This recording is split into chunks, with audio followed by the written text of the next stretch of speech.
আমরা 2022-23 league rules মেনে চলার অনুরোধ করেছিলাম, কিন্তু দুর্ভাগ্য যে টিএফ এর একাংশে মাঠের খেলা মাঠেই শেষ করবে টিএফএ, বাকি তার সময়ের জন্য তোলা রইল।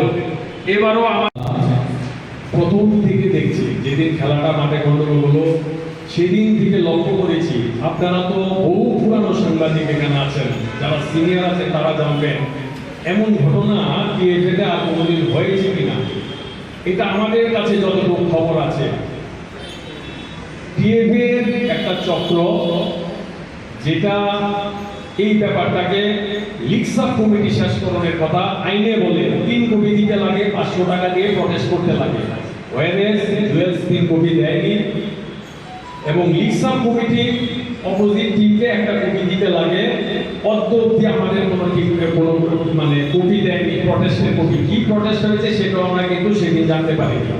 যাই হোক, এটা লিগ সাব কমিটি শেষকরণের কথা, কিন্তু লিগ সাব কমিটি এটা গভর্নিং বডিতে পাঠিয়েছে। সেটা একটা নজিরবিহীন ঘটনা। তো সেই জিনিসটার জন্য আমাদের এখানে একটা সন্দেহ হয়েছে যে এটার মধ্যে একটা চক্র আছে, যেটা নাকি এই জিনিসটাকে ঘোরাতে করেছে বা করার চেষ্টা করছে এখনো। তার জন্য আমরা এইভাবে নিয়েছি। আমরা ক্লিয়ার কাট বলেছি, যা বলার পেছনের দরজা দিয়ে কিছু বলার পক্ষে না, যা বলার ওপেন সামনে বলেছি। আমরা মনে করি এখন না, এগিয়ে জনসংঘ কোনো রাজনৈতিক দলের পক্ষে বা বিপক্ষে নয়। এগিয়ে জনসংঘ স্টেজ ফরওয়ার্ড চলে বা তারা আছে কিনা এটা আমরা জানি না। আমরা এই ব্যাপারে আমাদের নজর নেই। আমরা বিশ্বাস করি টিএফএ, এগিয়ে জনসংঘ, আমরা একসঙ্গে চলবো, টিএফ এর সাথে কাজ করবো। আমরা টিএফ এর সুনাম হোক আমরা চাই, কিন্তু ওরা কোন লাইনে চলছে এটা আমাদের জানা নেই। প্রথম থেকে দেখছি, যেদিন খেলাটা মাঠে গন্ডগোল হলো সেদিন থেকে লক্ষ্য করেছি, আপনারা তো বহু পুরানো সাংবাদিক এখানে আছেন, যারা সিনিয়র আছেন তারা জানবেন এমন ঘটনা টিএফএতে আর কোনোদিন হয়েছে কিনা। এটা আমাদের কাছে যতটুকু খবর আছে, টিএফএর একটা চক্র যেটা এই ব্যাপারটাকে লিগ সাব কমিটি শেষকরণের কথা আইনে বলে 3 কপি দিতে লাগে, 500 টাকা দিয়ে প্রটেস্ট করতে লাগে। ওয়ারেস জুয়েলস 3 কপি দেয়নি এবং লিগ সাব কমিটি অপোজিট টিমকে একটা কপি দিতে লাগে। অদ্যবধি আমাদের কোনো টিমকে কোনো কপি দেয়নি, প্রটেস্টের কপি। কি প্রটেস্ট হয়েছে সেটাও আমরা কিন্তু সেদিন জানতে পারিনি।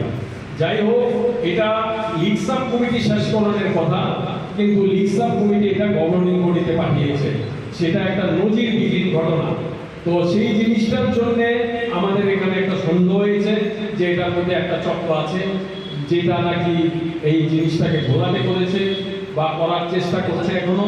তার জন্য আমরা এইভাবে নিয়েছি। আমরা ক্লিয়ার কাট বলেছি, যা বলার পেছনের দরজা দিয়ে কিছু বলার পক্ষে না, যা বলার ওপেন সামনে বলেছি।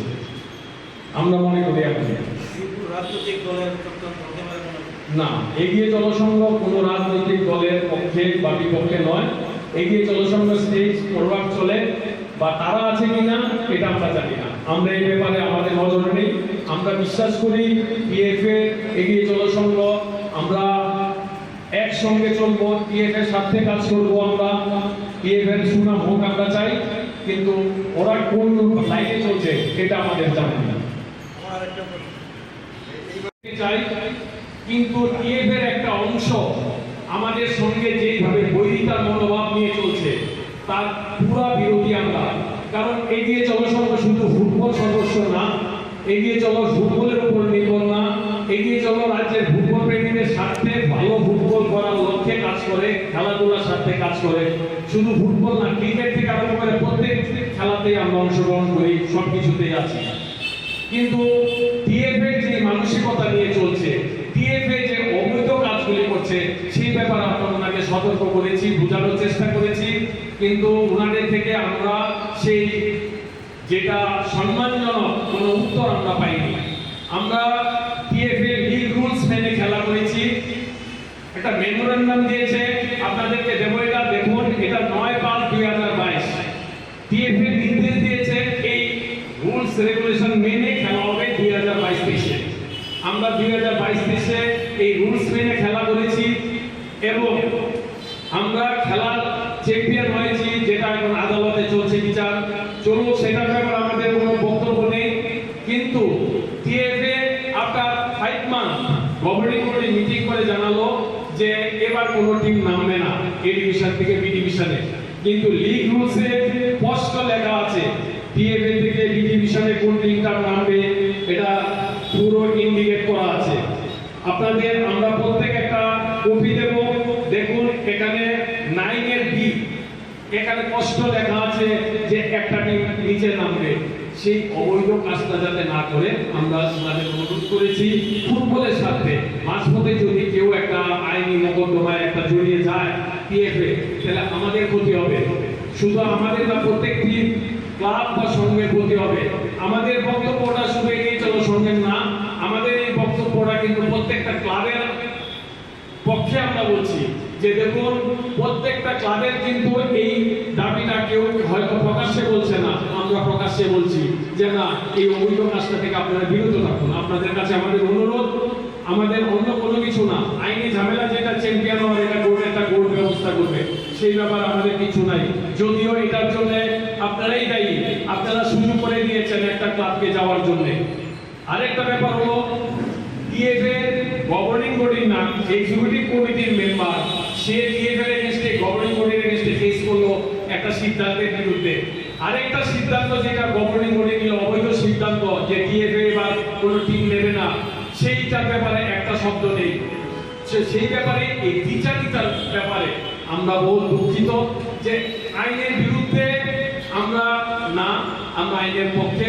আমরা চাই টিএফএ সেই ভুল সংশোধন করে পুনরায় তার আগের স্থানে, যেটা আমাকে দিয়েছে 2022-23 যে লিগ রুলস দিয়েছেন মাননীয় সম্পাদক ত্রিপুরা ফুটবল অ্যাসোসিয়েশন, সেটা ফলো করুক। এটা যদি ডিনাই করে ভবিষ্যতে আমরা আতঙ্কিত থাকবো। 23-24 ওনারা আবার করতে পারে 5 মাস 6 মাস পরে, এটার কোনো সিকিউরিটি বা গ্যারান্টি নেই। আমরা টিএফএ এর আন্ডারে একটা প্রতিনিধি এগিয়ে চলো সংঘ এফিলিয়েটেড টিম, আমরা চাই এগিয়ে চলো সংঘ রেজিস্টার্ড ক্লাব। আমরা চাই টিএফএ আইন মেনে চলো এবং ফুটবলের সাথে আমরা কাজ করব। আপনাদের যদি কারো কোনো প্রশ্ন থাকে আপনারা করতে পারেন। যদি আপনাদের কিছু জানার থাকে আপনারা কাইন্ডলি বলবেন। আপনাদের আমরা একটা মাউন্ট পিস দিচ্ছি।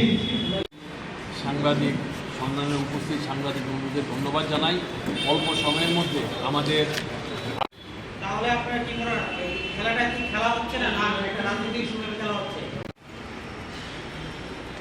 আমরা মাঠের খেলা মাঠেই শেষ